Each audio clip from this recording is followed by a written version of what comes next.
Hello guys, welcome to a new video on Tower of God New World, and in this video we're going to review the last one of the collab units, and that is Escanor.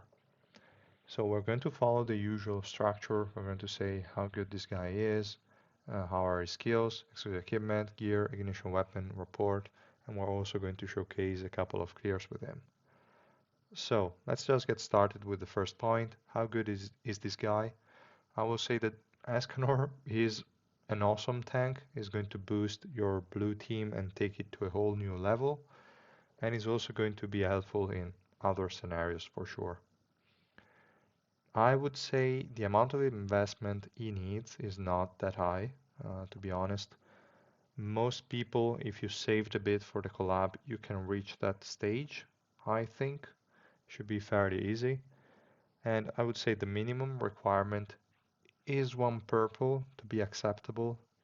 It can already work at one or three blue, but I would say one purple is really the bare minimum. And also the max you need is actually like three, like one red. If you really want to go for like to close the tier, you can go for three red, but you don't necessarily need it. At one red, you're already perfectly fine. And we're going to see why in the skill section. This guy is going to get basically no benefits from Orange 4 and Rainbow 5. Okay, he's going to increase the stats overall, the damage a bit, but you don't really care for what he needs to do. If you have one red, you're fine. So yeah, that's pretty much all there is to know about the amount of investment this unit requires. So now let's just go over the skills really quickly, and we can go here, open the skill menu, and start from the passive as usual. So the passive is basically the most stacked skill this guy has. There are a lot of things going on here, and we're going to go over all of it in a second. So basically, Escanor, as long as he's alive, is going to have an AoE around him. The area is quite big. I would say is at least a 50-60% more than the Novik special skill. And everyone inside it is going to be buffed, and all the enemies inside it are going to be debuffed, which is really, really huge and works well together with Meliodas, because Meliodas is going to get additional attack when he's attacking debuffed enemies. So really, really good. And yeah, let's just have a look at all these buffs and debuffs that this guy is applying. So first of all, he's going to deal damage every second to the enemies inside it. Not too important. I would say the damage is not too bad. But this guy, I don't know, just deals no damage overall, I would say. So yeah, just okay. Then the important part is that he's going to decrease the attack of the enemy by 20%, which applies that kind of permanent debuff to the enemies that are close to you. Really, really good.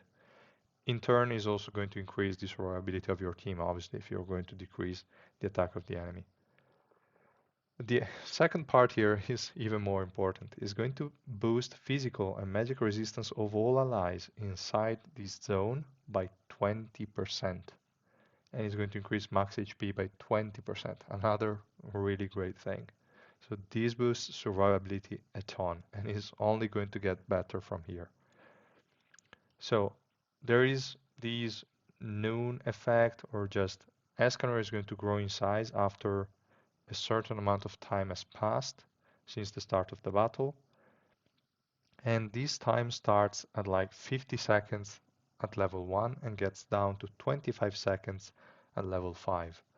So obviously if you have to, like if you have the passive at level 1, it's going to be quite bad. That's why I was like recommending purple 1, because at that point you have the level 4 skill, which is 30 seconds. With the decreases we have in the exclusive achievement, that's going to be acceptable, but I would still say go for one red. That's going to be really, really better, a lot better. So after this time has passed, it's going to be invincible for 3 seconds. Doesn't really matter, to be honest. It's going to have HP increased by 40%. Again, doesn't really matter. Attack increased by 40%. I don't really care that much either. This guy doesn't deal a lot of damage, so whatever. Defense increased by 40%. Again, nothing that really matters too much. Is still useful, but just whatever.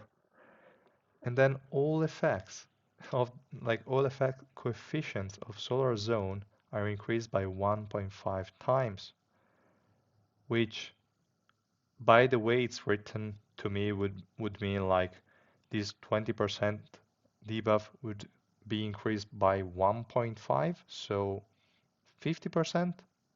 That's what I would understand, but pretty sure it's just 30% for both the attack, the max HP, and the magic and physical resistances.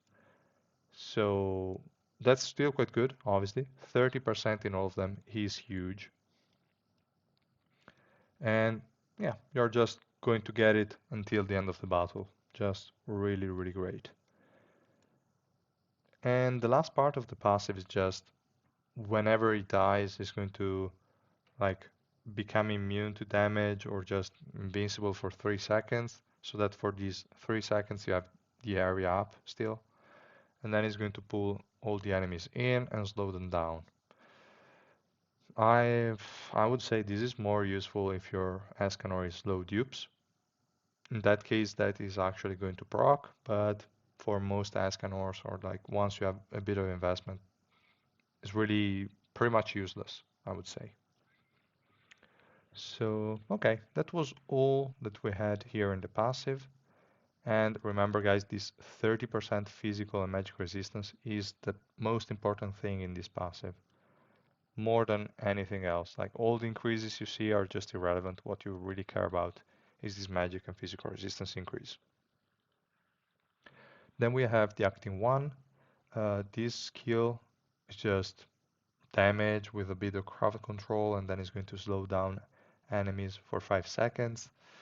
I'm not really a huge fan of slowdowns because most of the teams you're going to run this guy with are just close range ones. And even if the enemies are slowed down, your team is going to be on them anyway. So, okay. It's more useful if you have a team made of like ranged units. But in general, I don't really care too much about movement speed. The damage dealt is not too bad, but again, this guy doesn't really deal a lot of damage. So yeah. And that was all for this active. So let's just go on to the second one, which is just a provoke. It lasts for only 3 seconds. The damage dealt is only 640%, nothing too great. And it's going to get a crit hit resistance increased by 40% for these 3 seconds. Again, really nothing important. You won't even notice it, to be honest. But this provoke is just good because you can then run the defense set and get some heals and additional magic and physical resistance out of it. But yeah, that's all it lets you do. It doesn't really have that much utility anyway. Okay, then we have the special skill. This one is also quite simple. It's going to be like an hit that's going to deal 1000% attack as damage. It always results in a critical hit and is going to stun for 3 seconds. Probably the stun is the most important thing in here. The damage is quite low. Okay, it's always going to be a crit hit, but whatever. And it's always going to have a 40% pierce on this skill. But again, the damage is just acceptable at best. So yeah, I would say that other than the passive guys, this unit doesn't really have much. But it's fine. It's totally fine. So now let's just have a look at the exclusive equipment. This one is going to be pretty quick as well because 3 of the 4 levels are just going to do one thing. And that thing is decrease the time necessary to like enter the noon state. So level 1 and level 2 are going to decrease it by a total of 10 seconds, level 4 by an additional 10 seconds, so a total of 20-second decrease. We saw it was 25 seconds at level 5, so it means that after 5 seconds we're going to get the full effects of the passive. If you have it at like level 4, so 1 purple, is going to be 10 seconds, which is still acceptable, but obviously you would want the effects procced as soon as possible. So yeah, pretty good. Then level 3 is going to add an additional debuff other than the attack decrease, is going to also decrease the HP recovery of the enemies inside it by 50%. Quite good. So yeah, it also comes in handy against specific units that have a lot of heals. So I like it, I would say. It's a simple one, but a pretty effective one, and you really want the plus 30 on this. Then we should go over the gear, but here there is really not much to mention. Slot 4 is your first priority. You really want the addition of physical resistance. You're also getting 10% magic resistance from the exclusive equipment that I didn't mention before, but we can see it here. 10% if you take it to plus 40, otherwise it's a 6%, but still better than nothing.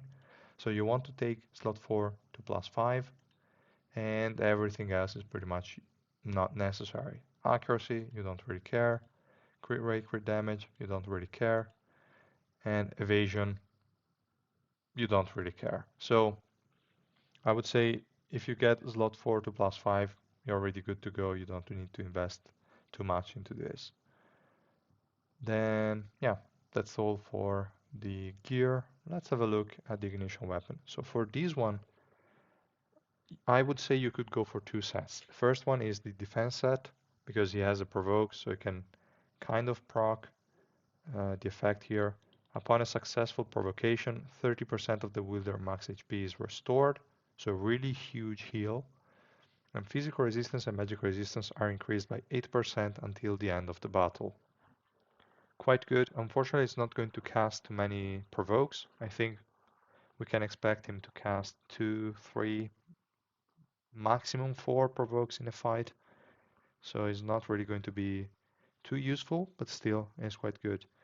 The defense increase is again not going to be too relevant, but when the enemies have some sort of magic or physical resistance decrease, or you're in PvP and they have pierce, then obviously defense is going to be useful, but in a lot of cases is really not. So okay.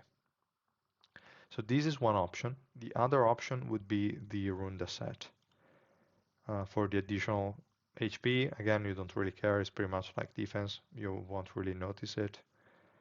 But the important thing is that you can then have the Runda effect on your front line at all times, and you don't have to put support in the front row for that. So that's also quite a good thing to have, I would say. And yeah, that was pretty much all regarding the stats. Now, if you look at the stats, you really want to go for magic resistance main stat in slot 4 and physical resistance main stat in slot 5. You want to get also as much magic resistance and physical resistance as possible in the passives. This is really not too necessary. It's more like if you are facing a lot of units with high shreds, like that can decrease your defense by a ton. Otherwise, you don't really need it too much because I'm already at like 91% magic and 81% physical. This means plus the 20% I have by default, I'm already at 101 in physical and 110 in magic resistance, which is already going to net me a 1 damage with every hit, basically, pretty much. And yeah, the more you have, the more resistance you are to pierce or resistance decreases. That's pretty much all there is to it. But you wouldn't even need to really go to all in those stats, to be honest. Everything else is just pretty much useless. You don't really need evasion because you're going to take close to no damage. You don't really need pierce because you're not going to deal a lot of damage. You don't really need lifesteal because you're not going to heal. Like, you're not going to take damage in the first place, but even then you're not going to heal that much. Anyway, so whatever. This is pretty much all for the ignition weapons as well, guys. For the report, this is pretty simple. Level 4 is the bare minimum.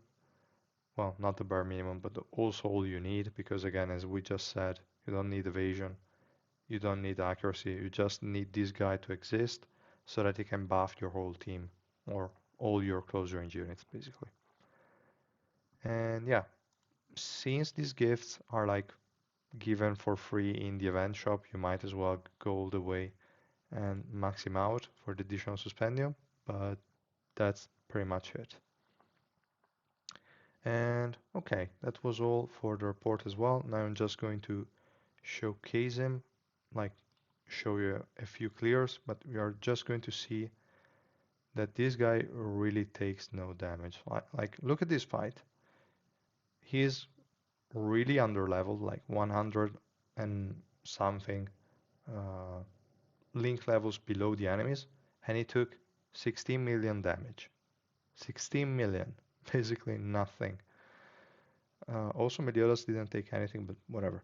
So, really huge, and is the center of the focus for the most part. He also helped, like, keeping the damage the other units take to a low level as well. But we're going to see a replay really quickly just to show you just how many hits he's going to take and how he's taking also no damage at all. Like look there. It's just there in the middle.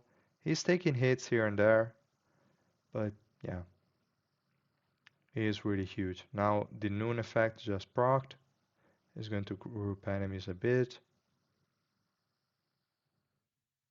He's there laughing. He takes no damage whatsoever. Special skill dealt basically no damage as well, but it's fine. And then okay, cool run killed him out. So all he's doing is just staying there and buffing your team. That's all Escanor does, and that's all you need him to do. Let's look at this fight as well. 8 million damage taken. 8 million, guys. Really nothing. Again. And here we had Meliodas dealing a ton of damage, but okay. So let's have a look at this fight as well.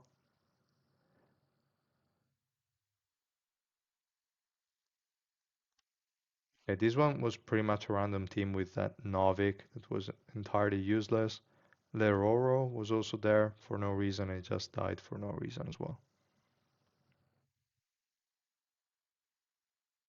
Okay, cool. Escanor, really guys, cannot die. There is, I don't know, maybe I can show an additional one since these ones were just so quick. I used him in the first team basically in every single clear. Here it took 45 million damage, more than usual. They probably had some shreds here and there. I don't 100% remember all their kits, but yeah, they might have had some kind of shreds. So yeah, here we go. Escanor there, just doing his thing.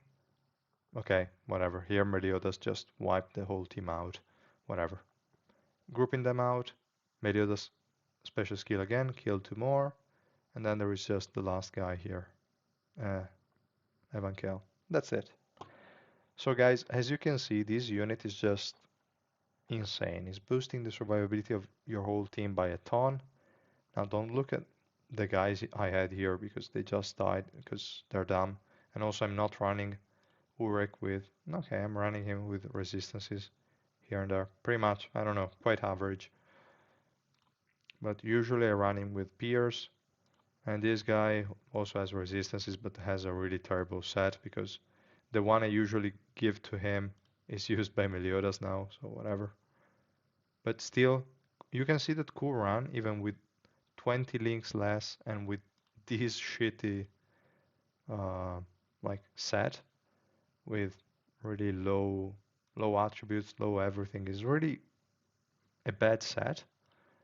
Is still dealing a lot of damage, so he's also a really great unit